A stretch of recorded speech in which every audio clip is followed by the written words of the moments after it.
Hello, welcome to Unicorn Princess Tarot. So, ito yung reading natin for Air Sign, Gemini, Libra, Aquarius. Take only what resonates, guys. Let's start your reading.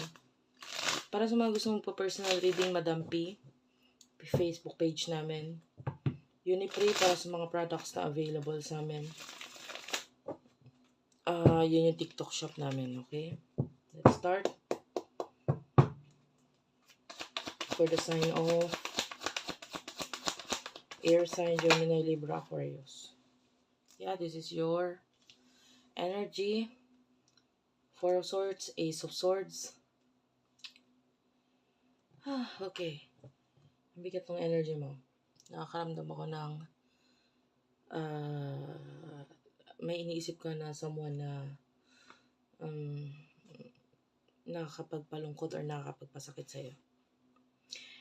And the Four of Wands is here. I don't know, it feels like you're dealing with another person while you are in another relationship. Maybe you are, yung iba sa inyo married, or may kinakasama. And wala kang magawa, but ang isipin na lang itong taong to. Yung iba nasasaktan, yung iba hindi naman. Naiisip mo lang, naalala mo lang. And I can see Scorpio energy. I see this love na nararamdaman mo dito sa taong to. And maybe in the past nagkaroon ng mga choices pagdating sa love. But then yung iba sa inyo pwede nagkaroon ng mga pagkakamali sa mga choices na yun. Kaya nagkakaroon ng ganyan na pag-iisip ngayon. Hindi lahat makaka-relate, guys. Yung iba kung hindi ikaw ito, hindi ka nakaka-relate, maaaring yung side mo yung kabila. So, kukunin na natin yung energy na itong person na kakonect mo for the sign of Air Sign. Four of Cups and the Seven of Swords. Yeah, this person is thinking of you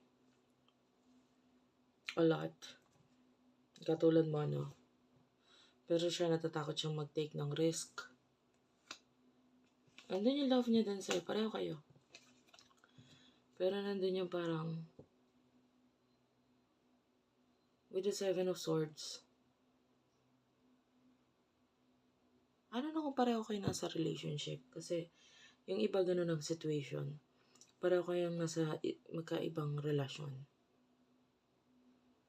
And yung reconciliation is parang impossible sa ngayon. Na which is yun yung kinalulungkot ng person ito. Gusto niya makipag-reconcile pero ang problema hindi pwede.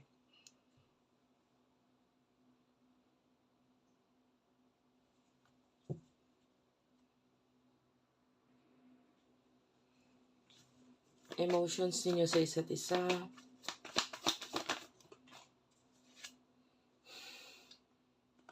Six of Cups and the Justice card. Cancer, Scorpio, Pisces, Libra energy. Well,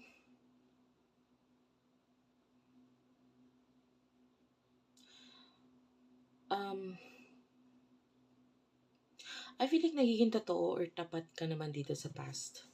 Na ito, past person.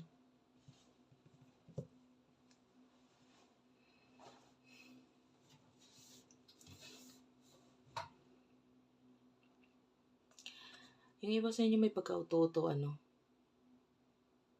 And pwedeng kaya ka na ilalagay sa sitwasyon na kung nasaan ka kasi nauto ka or I mean, hindi lang sa love but overall. Kaya ka napapahamak or may nangyayaring hindi maganda sa'yo kasi nauto ka na, nagamit ka or nagpagamit ka rin naman. And parang sa ngayon, sa sitwasyon mo, wala kang masisi. Kasi alam mo naman kung ano yung tama, pero mas pinili mo pa rin yung mali.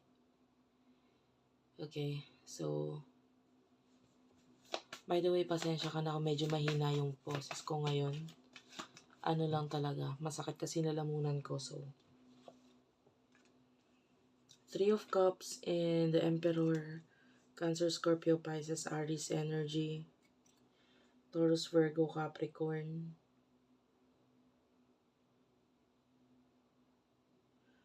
Person na kakonect mo.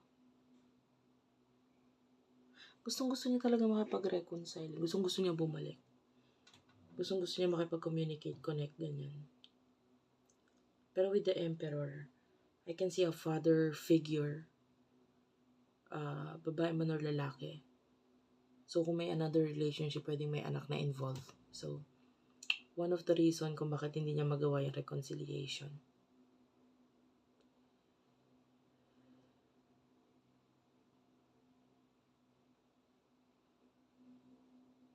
Ang daming balakid, ang daming blockage. Page of Pentacles is here. So, nare-realize din ng person ito yung mga pagkakamali niya. Pagkakamaling direksyon, pagkakamaling tinahak or ginawa na aksyon. Hindi niya dapat ginawa kasi wala naman ako nakikita pagsisisi doon. What I see is that nalulungkot lang siya kasi may mga bagay siyang gustong balikan sa nakaraan na hindi niya magawang mabalikan.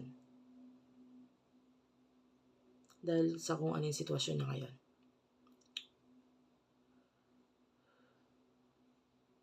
Nalulungkot din siya kasi feeling niya yung attention mo is nasa iba na.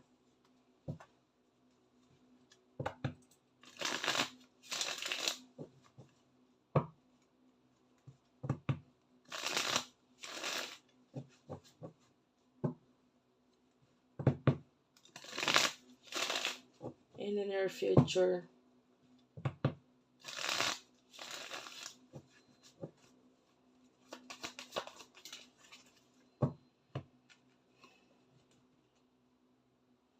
King of Wands is here.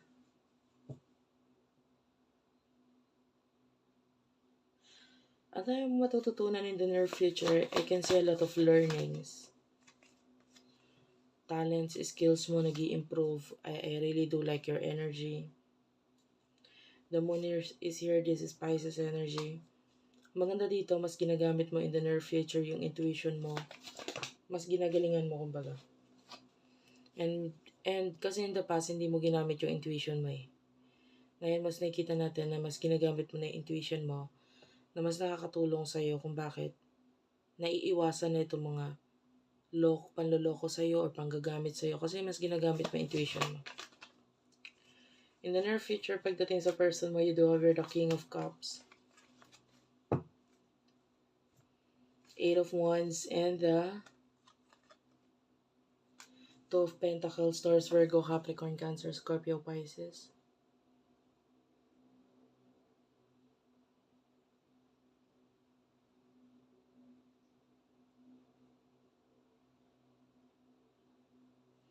I can see someone crossing the line.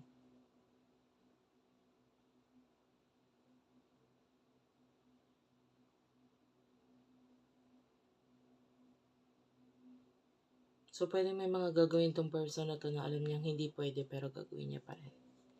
Like maybe getting updates mula sa'yo, following you, watching you from a distance. You know, parang ano siya, magmamasid-masid. And I feel like bawal yon or hindi pwede kasi may magagalit.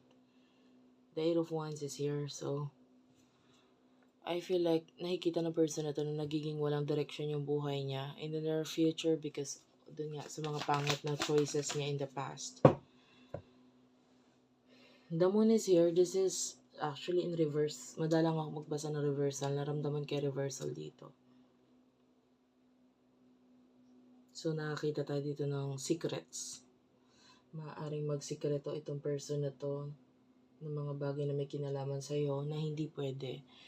Pero gagawin niya pa rin. Dahil I feel like may magagalit.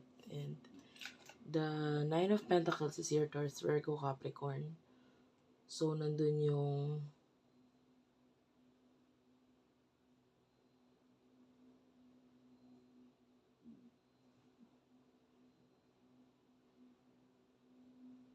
I mean, I feel like walang nakikitang action or wala siyang gagawing action regarding sa'yo. Pero nandun yung as long na okay ka.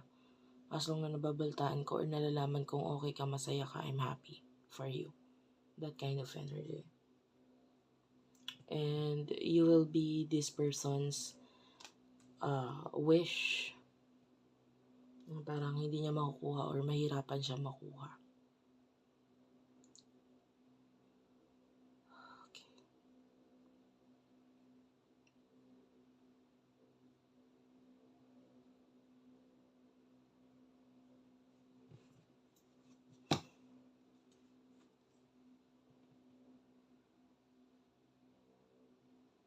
I feel like may mga bagay kang mahirapan intindihin in the near future. Tell me about this. The Six of Swords. And I feel like may kinalaman sa kanya. Like, ang hirap naman niya maintindihan, ang hirap naman malaman or intindihin kung anong gusto niya mangyari. So this is your energy moving on. Sa energy nito na parang it could be an ending sa inyong dalawa. Kasi mahirap siyang intindihan. So that's it for now, guys. Thank you for watching. Bye-bye.